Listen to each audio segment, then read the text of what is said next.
هؤلاء الموظفين او العاملين في الدوله وفي القطاع العام. السيد العضو كمال الدين حسين عبد الرحمن يوسف قد استغل فرصة إعلان بيان السيد الرئيس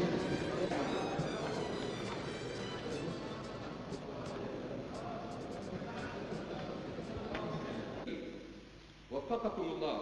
السيد رئيس المجلس، السادة الزملاء والزميلات نواب الشعب، يجري عليه استفتاء معاني من المستحيل أن تتحملها، وقد فسر عباراتها أو تحدثوا، قد ذهبوا إلى أن عبارات برقياتي قد تضمنت مساسا بالمؤسسات الدستورية، وهو الأمر الذي أثار دهشتي، فاحترام هذه المؤسسات قائم ومؤكد، إذ أن مضمون برقياتي كان تأكيدا لحق مجلس الشعب في التشريع باعتباره السلطة الأصيلة فيه.